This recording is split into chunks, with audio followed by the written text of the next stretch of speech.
Hi, I'm Caroline Leavitt. I'm the co-founder, along with Jenna Blum, who is also the CEO of A Mighty Blaze, the book initiative that began during the pandemic as a way to help independent bookstores keep their doors open and to help authors whose tours have been canceled.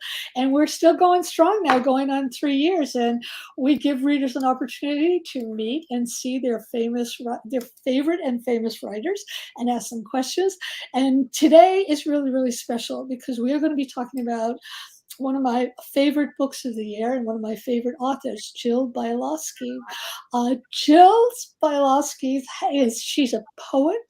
She's also the author of 5 acclaimed collections of poetry, 4 critically acclaimed novels, including The Prize, and most recently Deceptions, which we're going to talk about today, and 2 memoirs, Poetry Will Save Your Life, and New York Times bestselling memoir, History of a Suicide, My Sister's Unfinished Life. Her poems and essays have appeared in The New Yorker, The Atlantic Monthly, Harper's, O Magazine, The Kenyon Review, Harvard Review, just about everywhere. She co-edited, along with the wonderful Helen Schulman, another author I love, the anthology Wanting a Child. She's executive editor and vice president of W.W. Norton and Company. And in 2014, she was honored by the Poetry Society of America for her distinguished contribution to poetry. So before we talk about the book, I just want to read some of the praise that is just racking up for this book. A.M. Holmes says, in stunning, finely tuned prose, Bialosky captures the music of marriage and the complexity of female ambition, sexual hunger, and rage in her newest novel. Myth, archetype, and history come to life in The Deceptions. And in the end, we are returned to the present and to the question of what it is to be human, what it means to risk, to fail, to suffer the pain of love. Salman Rushdie says, the great Greeks, Odysseus, Hercules, Aphrodite, and centrally Leavitt and the Swan, circled around this powerfully written account of a woman in a kind of slow crisis and helped her interrogate her marriage and desires. Then in an extraordinary final act, I agree with that, a profound act of betrayal lifts the novel towards genuine tragedy. The Deceptions is a deeply felt and formally original tour de force. So one more little bit I have to say before we get to Jill. The Deception starts with an unnamed narrator, a female poet who finds that her life is just coming apart at the seams. She's feeling very alone since her son is now an adult and he's left home, and her long marriage is no longer satisfied. As any writer will attest to, she's also terrified waiting for reviews for her new poetry book, which she feels could make or break her career depending on who is reviewing it. This is an extraordinary book. It's about love, lust, desire, ambition. And what's mostly extraordinary about it is it's set against the backdrop of the Greek and Roman myths and gods at the Metropolitan Museum of Art. And I was telling Jill before we got on that I keep thinking about this book, even though I finished it last week, and I feel absolutely haunted by it, which I think is what the best books do. So Jill Bialosky, welcome so much. We're just delighted to have you here at the Blaze. Thank you for being here. Well, thank you, Caroline. I'm so happy to be here, and I'm so happy you engaged so intelligently with my novel and passionately with it. And I so appreciate everything you do to lift authors. Thank you. Thank you. I want to tell everybody out there, if you have a question for Jill, just put it up. Put it in the chat and we'll get it to her. And also, please buy all of Jill's books at your favorite independent bookstore. If you don't have a favorite independent bookstore, go to bookshop.org and they will direct you. Okay, so Jill, this novel, like every page is just full of passion and yearning. And I want to know the origin story of this novel. I suspect I know it, but I think like there may be people out there who don't know it. What was haunting you into writing this? And was there one question that you were hoping to discover a more definitive answer to as you were writing the book? Yes. Wow. The origin story is a little complex because it's several different threads that were really on my mind when I was writing this book, Caroline. And I think so, I wanted to, I really wanted to capture this character, my protagonist, who is really in a crisis when the book opens, and something's terrible has happened, she says, and Yes. and she's repressing this terrible thing that happened, and at this and the same time, I wanted to write a novel about women, a woman's agency and power, and a woman in midlife who is just facing the empty nest. And it occurs to me that that is a period where so many people question um, their life, their past, where they're going, what their future is. Marriage feels tentative because suddenly what's anchoring them for so many years is gone. So that was definitely what precipitated the novel. But it wasn't until one day I was in the Metropolitan Museum of Art, and I went to these Greek and Roman and Egyptian rooms at the Met, and suddenly these statues and artifacts really took on a huge meaning for me, because I was thinking about, the patriarchy is a big uh, Right. a big part of this novel. And of course, in early Greek and Roman society, was defined by the patriarchy.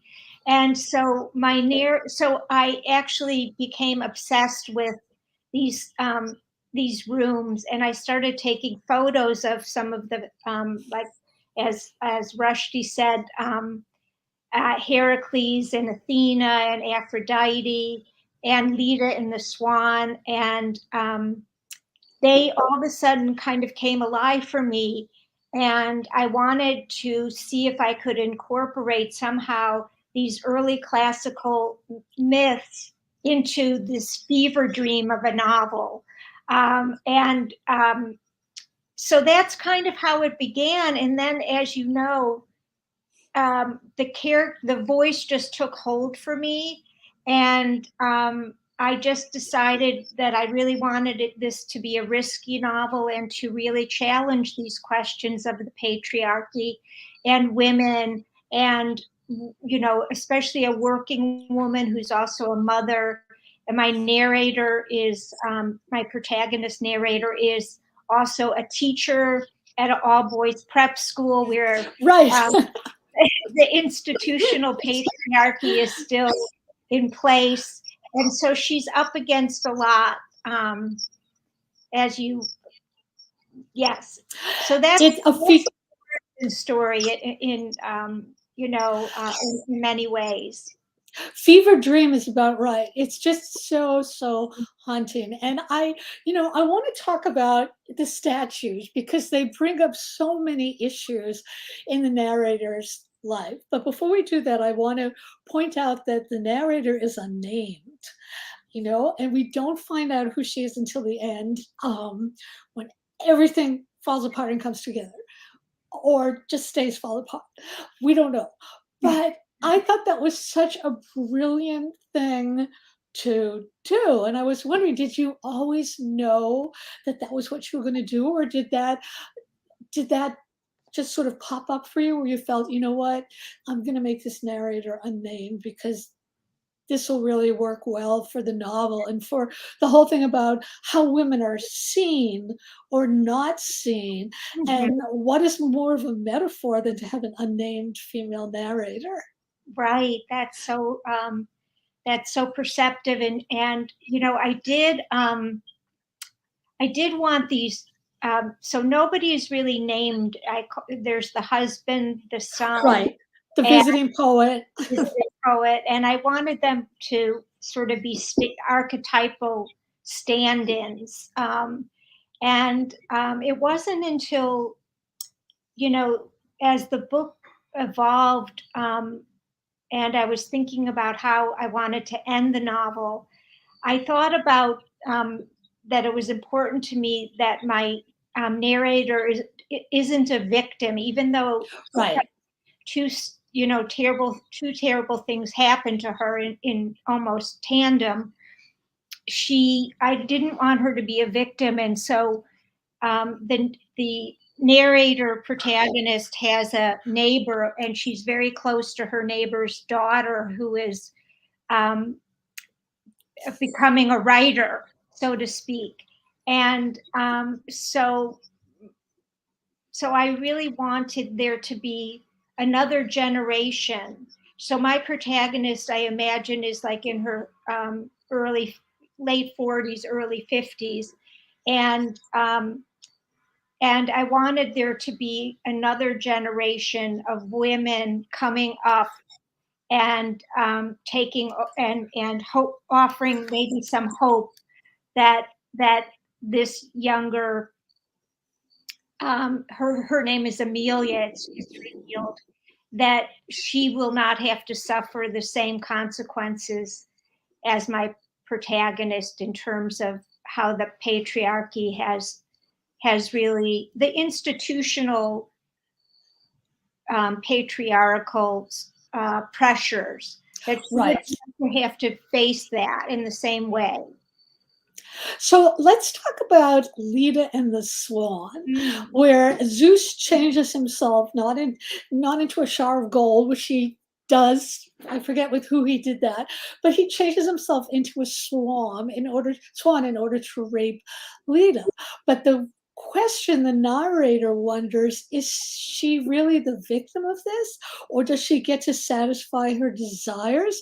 What's really going on with this? And what's so interesting about that is that these myths that the narrator is looking at change according to what is going on in the modern world to a greatest extent.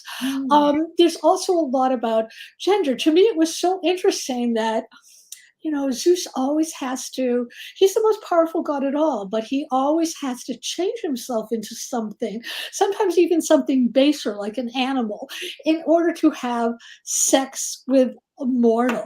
And then I thought, well, in ancient Greek or Roman society, it might have been a benefit for young girls if they had gotten pregnant, because then they could tell their parents, well, it wasn't a mortal, it was a god who did it.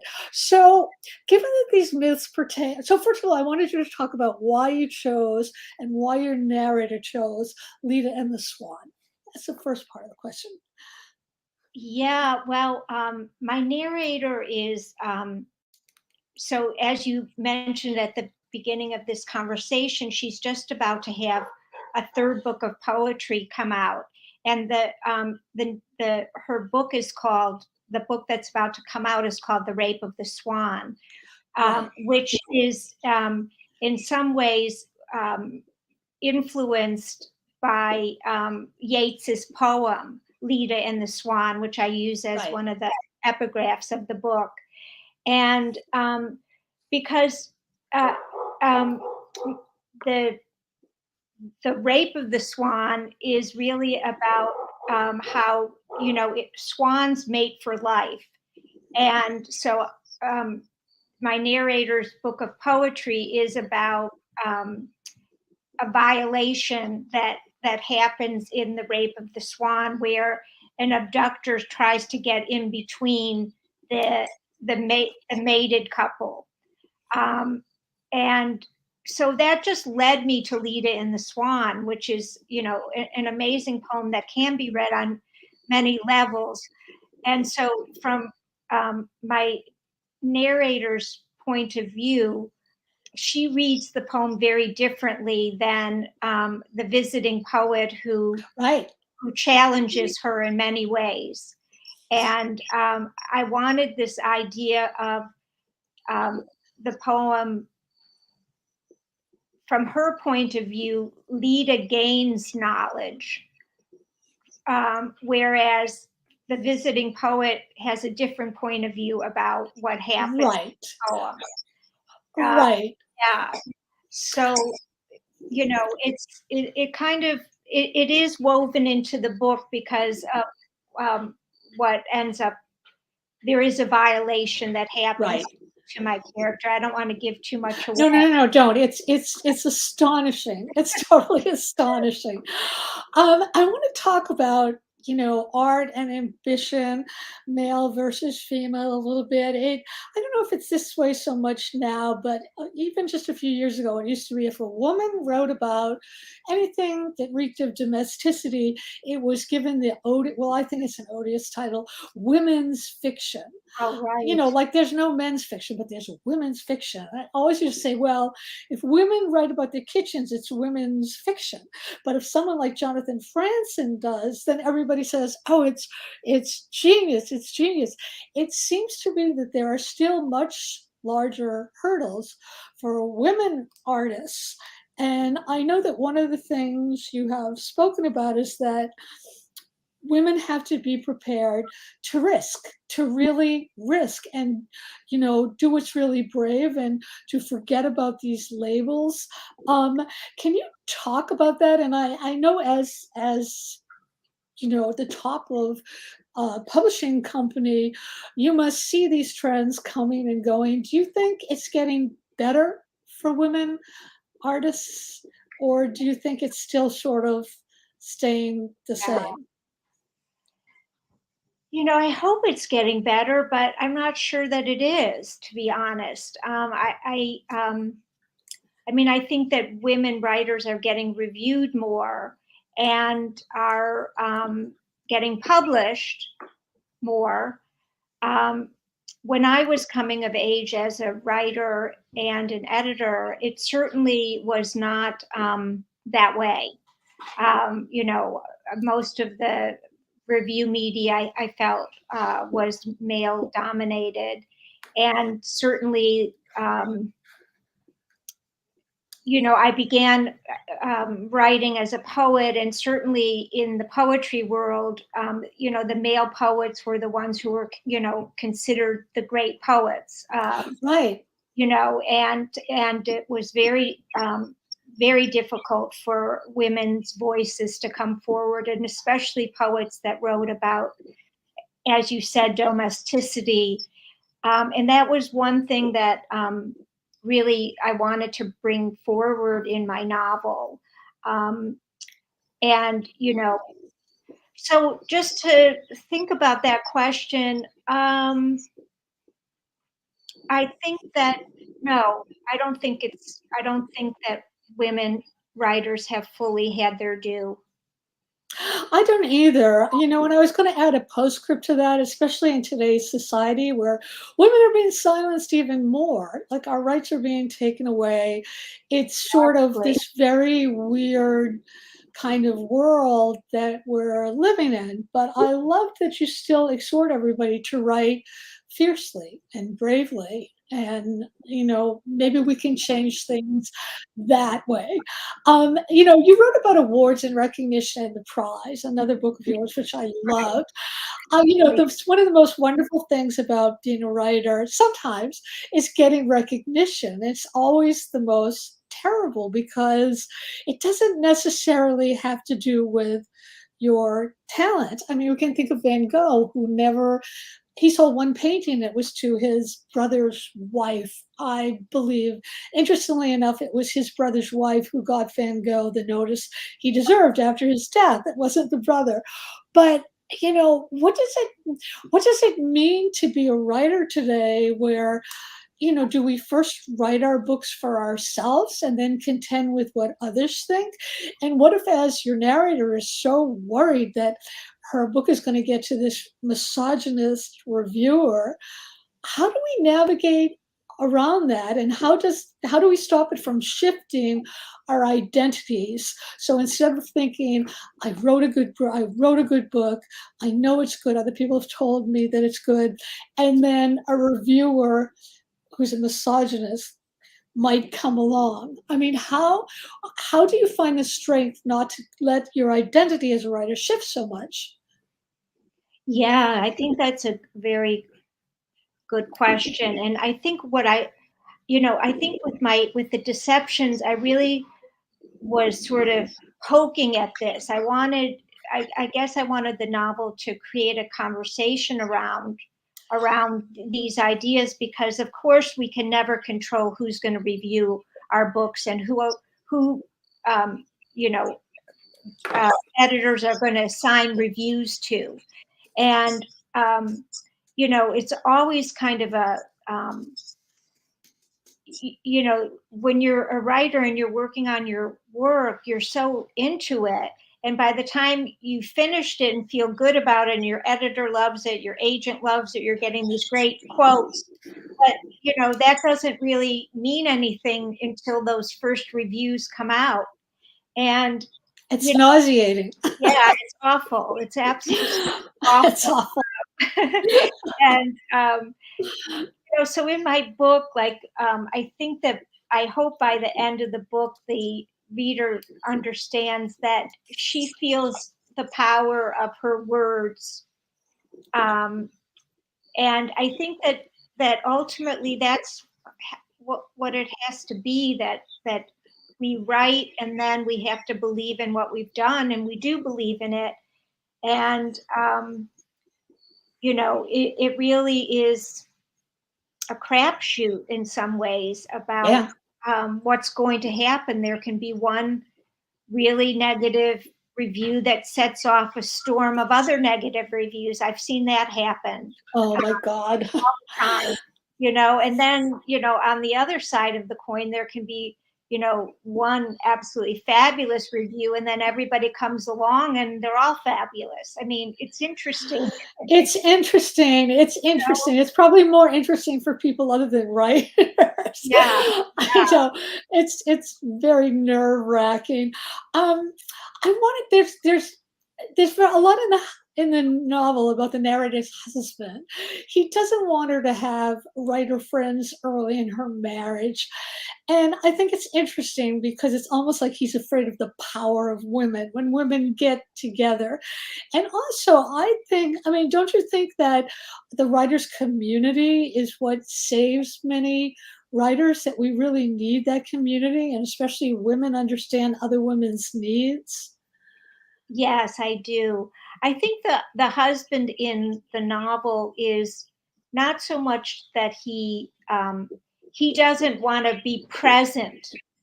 He doesn't want to go to these events because I think he feels that he really can't contribute, because the husband in the book is a research scientist. Right, And right. so, they both have very different worlds, in terms of their vocations, but in terms of their family life, they're both, and their values are very similar. So I did want to, and so many women writers have to ultimately bear the burden of so much, especially if there's a child involved. And, Right. so that's another theme or idea in the book, is that, she feels my protagonist almost feels guilty when she devotes her time to her writing.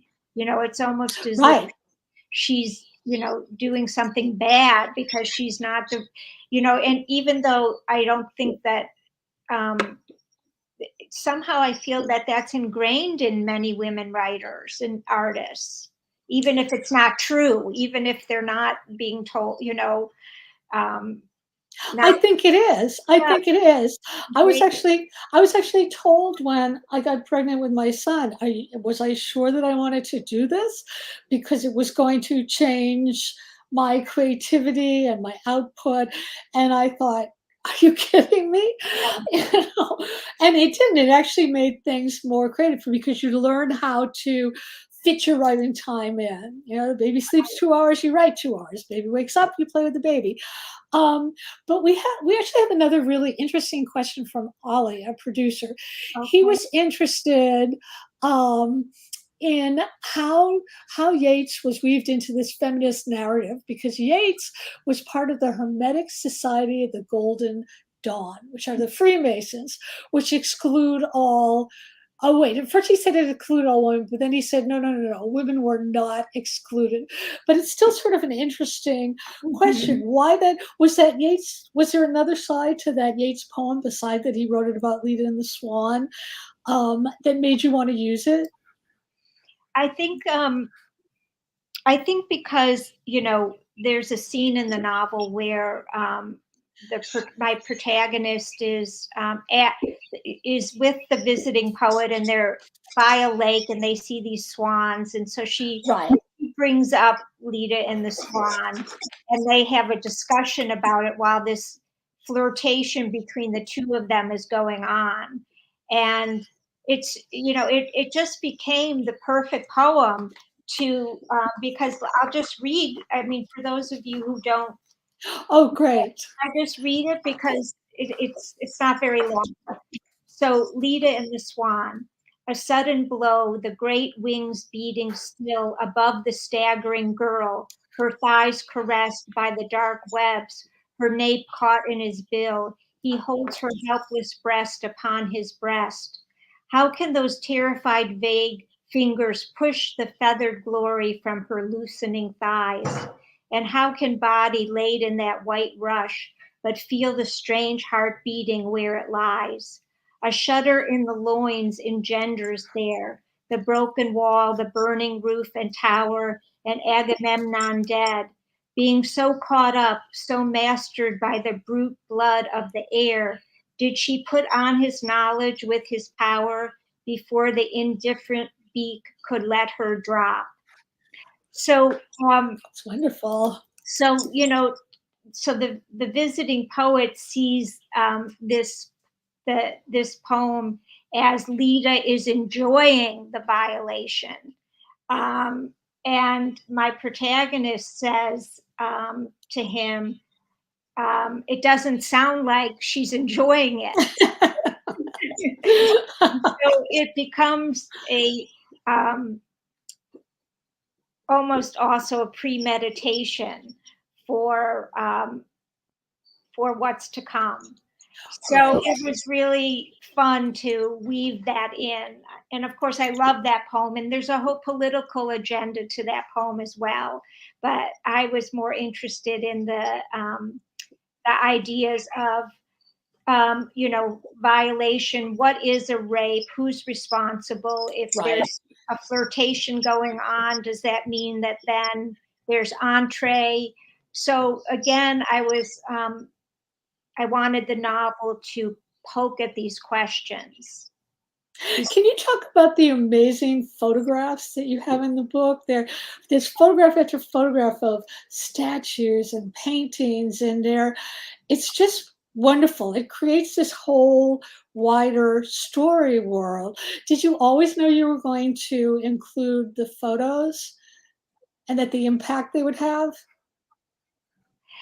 Um, I really wanted to because um, when I was at the Met and looking at the the relics and the statues and the sculptures, I started taking photos of them on my iPad. And then when I got home and was working on the book, and I came upon, they inspired it very much, and they kind of inspired the journey of the book in a way. The gods and goddesses have their own messages to my protagonist, and so I cut and pasted the images into the manuscript, and they really for me became integral to Yeah. the whole narrative flow.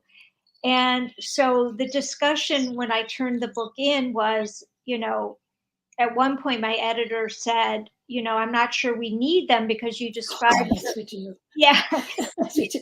yeah, so I described the artwork very well, but I was very insistent that I wanted them. And then he came around and Oh, good. Because yeah, I think they're absolutely necessary in the book. So, in The Deceptions, the past is very much prologue, not just, dealing with the ancient gods and goddesses, but in the narrator's history. Her father was a drunk who left, her sister did drugs. She originally oh, wait, was so pregnant with, that was her husband's family. Oh no, oh no, oh, I'm so embarrassed. That's okay. Okay, well, that's all right. It's the Yeah, past is prologue to right. him. For Yes, her, though, she did have a girl child, a twin, who right, died, right? right. Okay, good. I got that right. Yes, yes. I'm so sorry. That's embarrassing. Was a single mother, and the father was Right, um, right. deserted them. He was like a professor and a communist. Right, right. So I wanted to know, do you feel that our pasts are always the prologue to our futures? Do you think that your own past is a prologue to you writing, whether you intend it to be or not? I mean, some people don't intend it to be, but it seeps onto the page anyway. Yes. Yeah, that's again a good question. Very good. In this particular book, I kept telling myself when I was writing it, Jill, try not to have too much backstory. The dreaded backstory. Let's try to keep this moving forward. That was one of the goals that I had, that I wanted it to be very compelling and a page turner. But I do feel that when you're creating a character, you have to know your character really Right. well. So how else do you know them until you start thinking about their past? One of my authors, who's a wonderful writer, Maza, I published her novel, The Shadow King, Maza Mangista. And she told me that when she was working on her novel, to get to know her character, she had the character write her a letter, write her letters. Good idea. I thought was so clever. That's Um, a great idea. but I do think that yes, I do think that our past shape who we are. And I don't know if I would have become a writer. I mean, it's so hard to know, isn't it? It's impossible to know. There's so many forces. So, what would you have become if you weren't a writer? I don't even know, because I always had it since I was 17 and 18.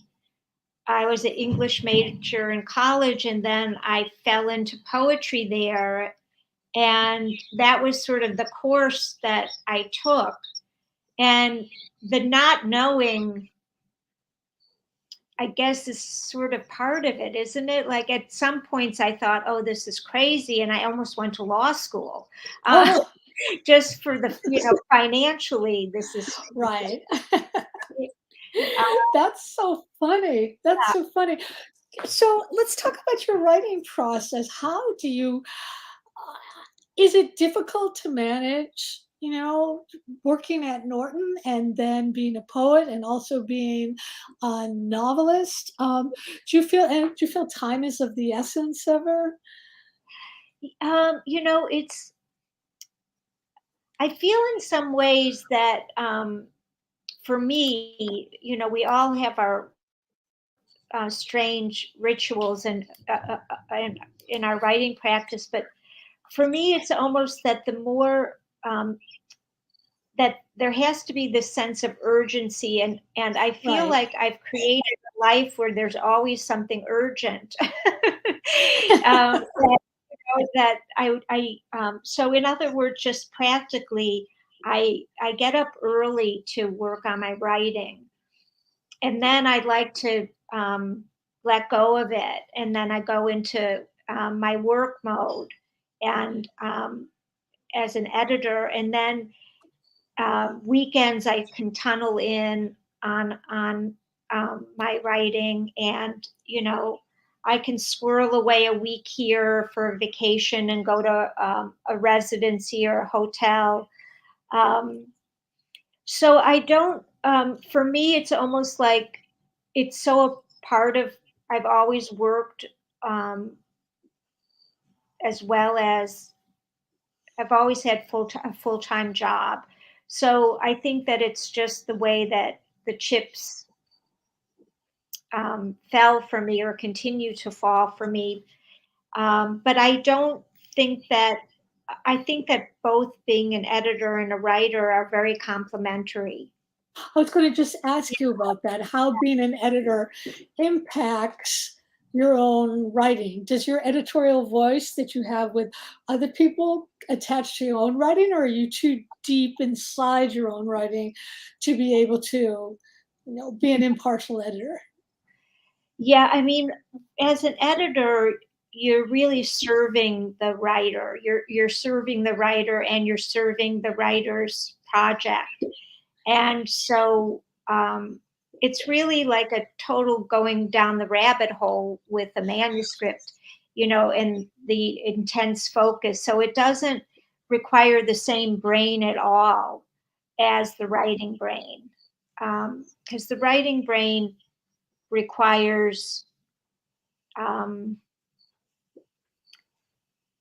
well, for me, it certainly requires solitude, and it's so it's allowing the inner life to flood forward through in a novel through character and story. So that is so private. And Right. for me, I like it to be a secret until I'm, by keeping it so private, I feel that it allows me to take more risks and to be. It's interesting. Yeah, yeah. So, I mean, yes, I will. Sometimes I do wish that I could clone myself and have more time for everything. But it works for me. Yeah, I've read in an interview, which pertains to what you just said, where Mhm. you wrote, "To accept one's demons is dangerous." Um, can you talk a little bit more about that? I think that's a really interesting thing to say. Yeah. Why did I say that? No, it's true because how can I explain this? I think that well, maybe our demons are the things that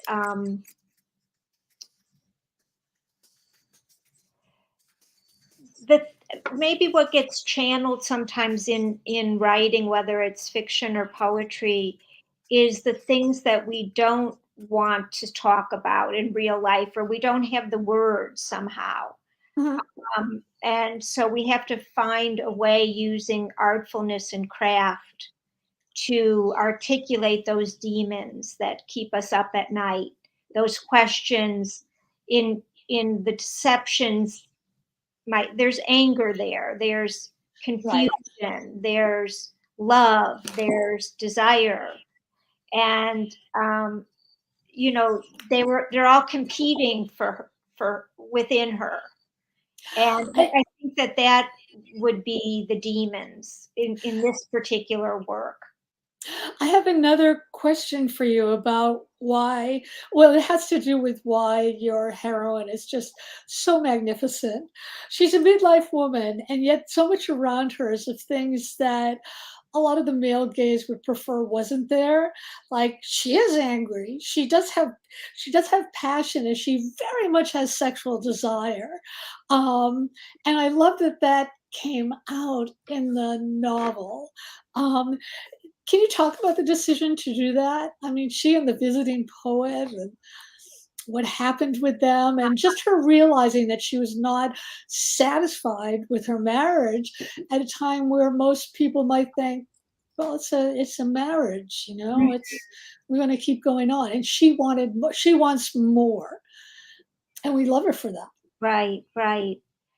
I think that she's put in this position where she's being challenged by her husband, who says to her directly in one scene when the book opens that she's in her own world and that she's not connecting with him.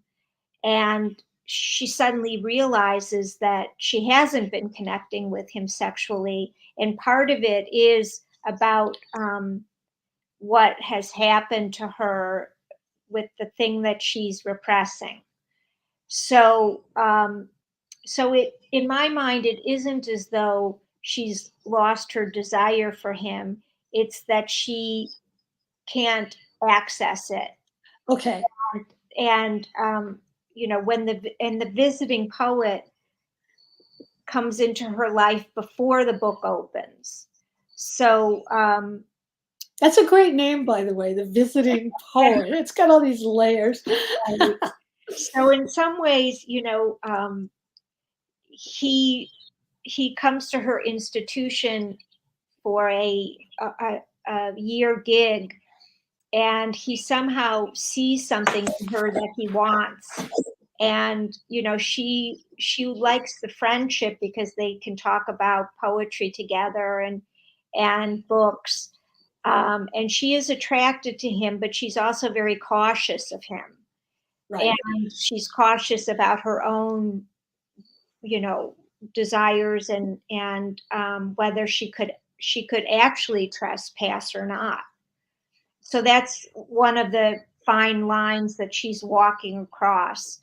And one time, one male writer read an early draft of this book, and he said to me, Jill, can't she just have more fun? And Okay.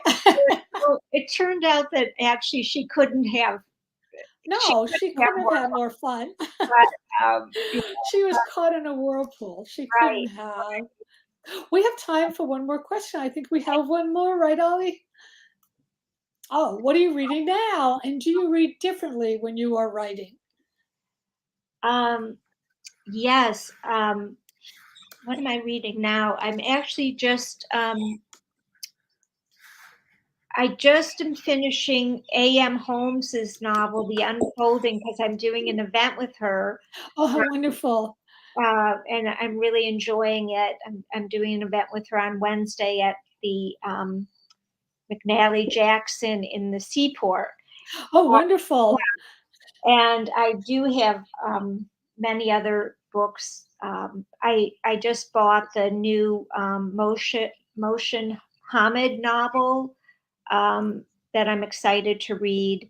And the other part of the question is, does your reading change when you're writing? I mean, sometimes, well, when I'm writing, when I have a book in process, I sometimes like to read more classical works rather than on my free time, rather than contemporary for my own work.